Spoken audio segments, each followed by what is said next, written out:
غیر از من کی اینجوری دوست داشت؟ کی حال تو میفهمید؟ کی واسه تو وقت میذاشت؟ بگو غیر از من کی هر جوری میخواسته؟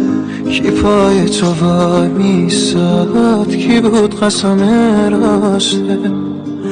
آخه بعد از تو قلب من آتیشه، آخه دلتنگی رو اگه حالیشه. دیدی آخر تو چجوری این قلبو زدی از ریشه؟ حالا کوتا من بدون تو عاشق شم، هنوزم تنها دیوونه خیالتم. بگو کی باشم تو هر کی بخوای واسه